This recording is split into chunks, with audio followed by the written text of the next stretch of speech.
Good morning, friends. Welcome to a spooky reading vlog. I have high ambitions for this video, and we're just gonna see how we fare. So what are we reading? Let's talk about what we're reading. Okay, so it's technically Friday, and I want to finish these books by Sunday, and we'll see how that goes. But it's these two books.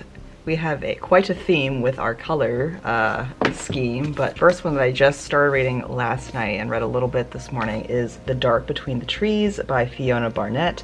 This is a historical horror, maybe even a historical folk horror, which I enjoy. You guys know I love historical fiction.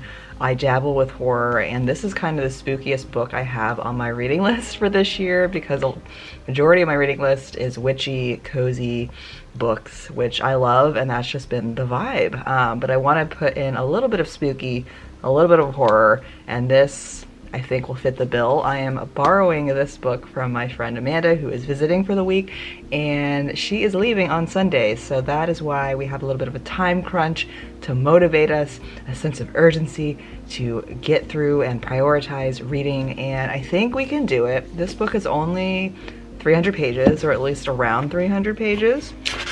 It clocks in at 301 pages, and the text seems large for how small the pages are, and I feel like it'll be a quick read, so we will see how that goes. To spice things up, to thicken the plot a little bit, I also want to read The Haunting of Aveline Jones by Phil Hickes, which is a spooky middle grade book also on my reading list. I fell in love with the cover and had to get it, and excited to see how I feel about a middle grade. I haven't read a middle grade in a while, and again, I feel like it should be a quick read because one, it's middle grade, and two, it is about 200 pages. So we're looking at about 500 pages to read over the next 3 days, clocking in today, 10 a.m. on a Friday, see how we can get through this by Sunday.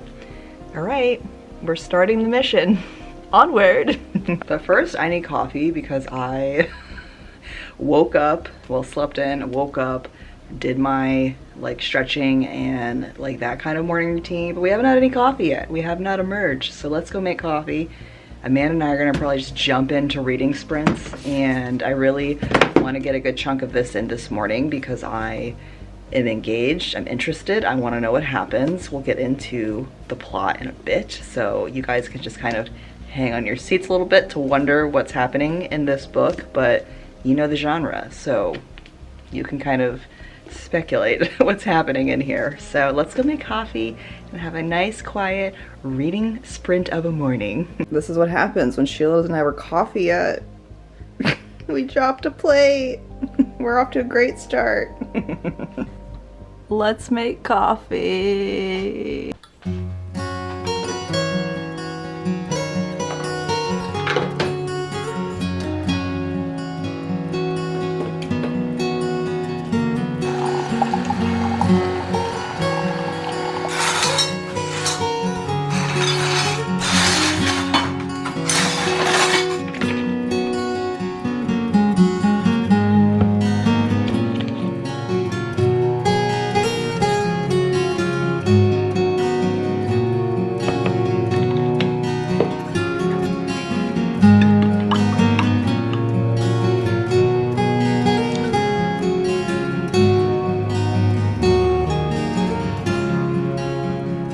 Mums are alive, but first time Mum's mom here, so I don't know. Still looking vibrant.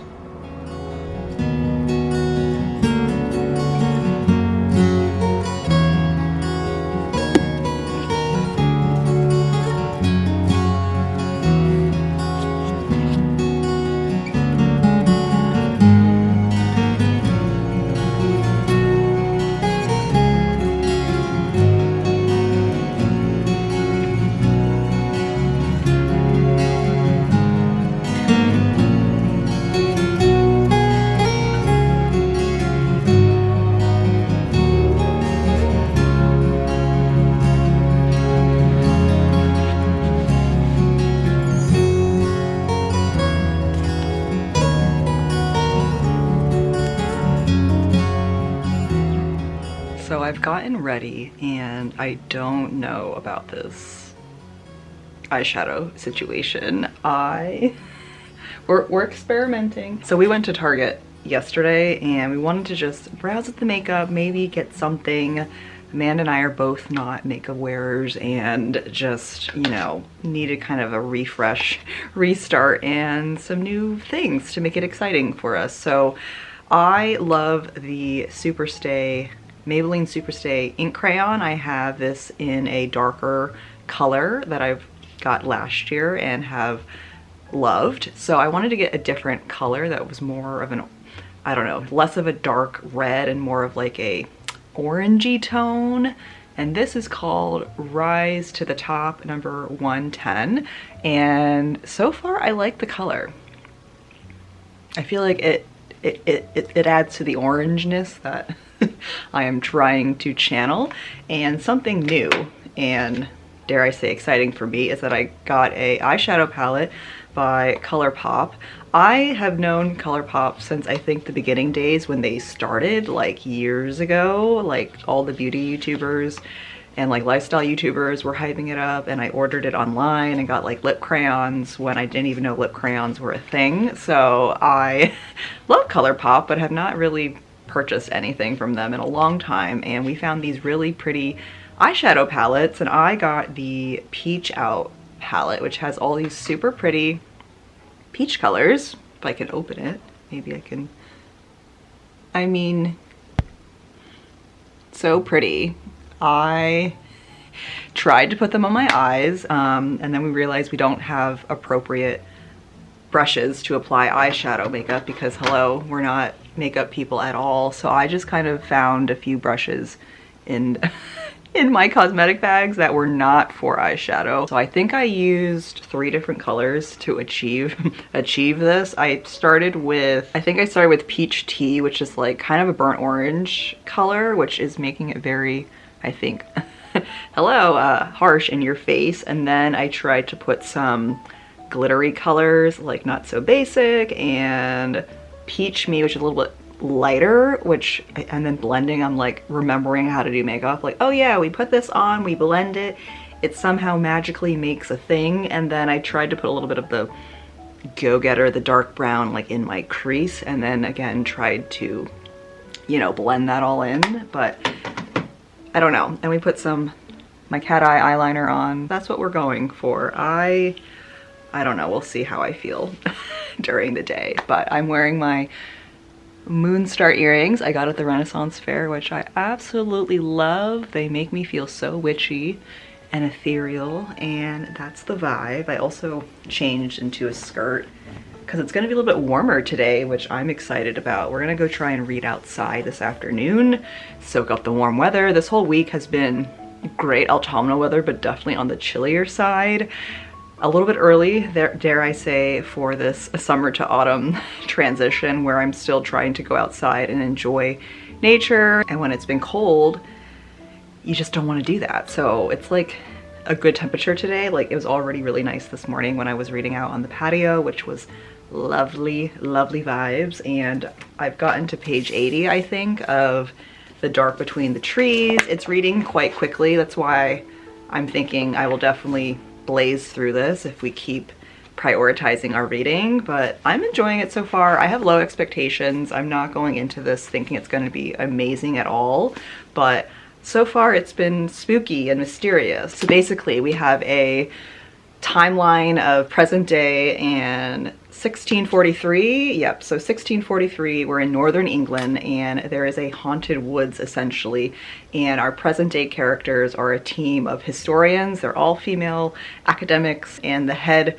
historian is Alice Christopher, and it's taking her 20 years to get funding to be sent out to these woods in northern England where something not so happy happened back in the 17th century. So these woods have known to be kind of weird since the 14th century and probably even before that, but historically the locals have been saying the woods are just stay out of the woods. But back in 1643, a bunch of parliamentarian soldiers go into this woods, and only how many? 17 enter the woods and only 2 are ever seen again. And those stories just kind of carry on to the present day to our women historians that have been studying this history and this folklore, if you will. And they say, for Moresby Wood is known to be an unnatural place, the realm of witchcraft and shadows where the devil is said to go walking by moonlight. I'm invested. I'm invested. So far in our first 80 pages we've gotten kind of the details between these missing soldiers and also our present day historians traveling into the woods, and things are starting to get kind of creepy and weird. So I'm keen to continue on and see how this book goes, but for now, that's what's going on now, I think. So I will check in with you guys later. So I bought these witch hats at Aldi, and they're supposed to like hang in a trio. And I put them up on the patio and then they fell down. So now we're gonna try and put them back up. Wish me luck.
Happy next day, friends. I have been making progress. That's a lot of progress when I show it this way. I have less than 100 pages left. I think I have about 80 pages left to go. And I'm not sure how I'm faring with this experience. Do you ever have those moments when you're reading a book and you don't know if your mind is just focused and distracted by other things going on in life, or if you just aren't into the story? That's what's happening with me as I read this. I'm not sure if I'm just distracted by the excitement of my friend visiting and everything else going on, or if I just am not really interested in this story in the book. The writing is also not easy to read, even though the book it's reading really quickly for me. I'm like speed reading in a way, and it's like quick to read, but it's also difficult to read, I think, because it is written by an English author. I don't know. That's kind of where I'm at with this book so far. I also feel like this would probably be more interesting as a movie than a book, since it is a horror book and it's taking place in the woods. I would definitely watch it in a movie form. We'll see how I feel like once I finish and we find out what happens, but definitely this is a book you read for the plot and for finding out what happens, and not for any kind of character development or emotional connection to the characters or even the story itself. I just feel very meh when I read this, but I want to find out what happens, and I'm stubborn, so we're not DNFing. We are gonna finish.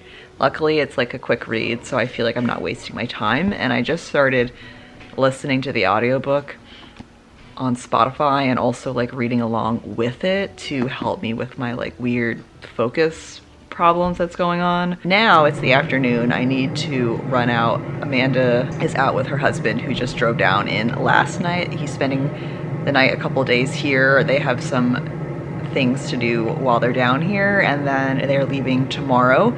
So I'm definitely gonna finish this by tomorrow so she can have her book back.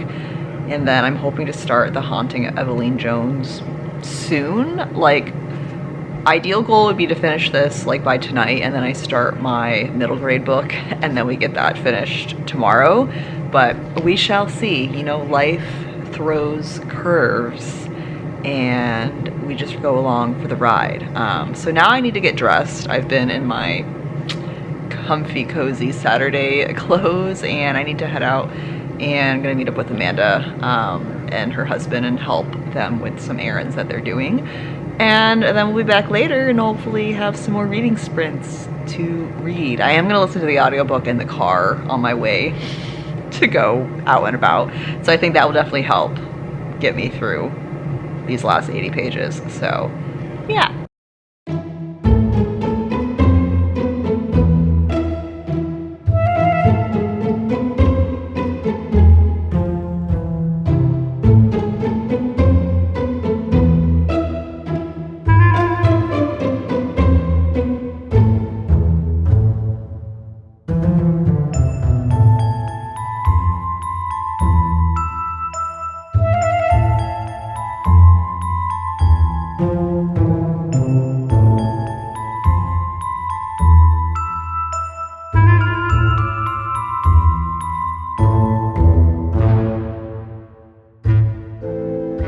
She loved Halloween. She just loved Halloween. It's Sunday, friends. I finished The Dark Between the Trees by Fiona Barnett last night, and I don't know. Like, Amanda was like, did you like it? Like, what did you think? And I like didn't know how to answer. Like, I feel like I'm still just processing my overall experience and like trying to formulate my review in some way, but overall, I did not like it, if that gives you any kind of sense. I, again, went in with low expectations and kind of figured I would not have liked it, and although I enjoyed the beginning and like the scene that was being set and, you know, getting into the ambiance and the spookiness, and we're in this forest, it just felt like it dragged. Like, everybody's kind of wandering in the forest and there's just little kind of side spats going on that, you know, is just kind of like, okay. I loved the time hopping between present day and 17th century with the soldiers. And then there were parts where I enjoyed the soldier like story POV more than the present day historian team. And then it would like flip where I was like, the soldiers are boring right now. Like, I want to see more about what's going on with the historians. So it was a lot of just flip-flopping for me in my brain, trying to like figure out like, if I like this, where is this going? The ending I did not hate. I was reading Goodreads reviews, as I do, to try and formulate my own review, and a lot of people did not like the ending. And ironically, I didn't have a problem with the ending. Of course, I wish there was more explanation into kind of the lore of the thing in this story, you know, and the darkness in the trees and the history in the history of the woods. Of course, I'm always gonna want more than what I can get out of books. It just felt like the idea the author came up with for the book just was not well executed and not well thought out in a way that impresses me like with other books that I've read. So like in conclusion, I don't know if I even like horror or gothic horror or like this genre. I've read horror books like last year and I feel like I feel the same every time I come out reading a horror book, which is why I didn't want to read too many this season and reading more kind of cozy fantasy books, which I love. And I'm more of like an ambiance person during fall time. Like I want to read books that make me feel like I'm alive and I'm experiencing the joy of nature and fall around me, which is why I'm reading all these atmospheric witchy books, which I've been loving. So I wanted to throw in a spooky horror book to get me scared and kind of spooked out, and maybe I just don't like that in a book. I said earlier I would have preferred just watching this in a movie, and I stand by that opinion after finishing this book. I'd love to see it as a movie. I'd love to kind of watch the story. I'd love to like watch the woods and, you know, the sounds that go with that and the spooky eeriness. Like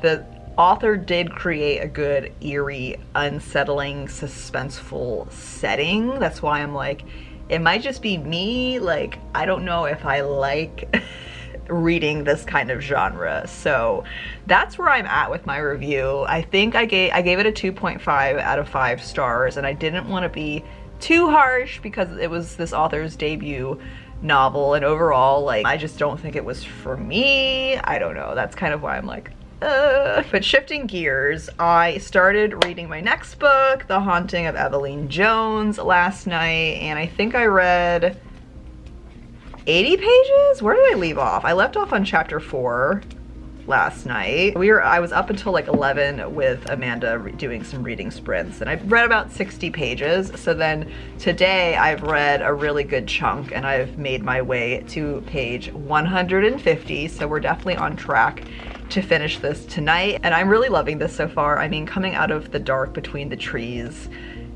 like the bar is very low and this is very easy to read, and I feel like for a middle grade, like I'm just vibing with the ambiance and the cute little story that's going on and the characters, and there's a bookshop, there's a small town by the sea, there's creepiness, there's supernatural ghosts. I'm vibing, guys. I am having a much better time reading this than the other book. So our little main character, Aveline, is visiting her aunt, and she loves ghost stories. She's into the supernatural. While at her aunt's, she goes to a local bookstore and she finds an old ghost tale book.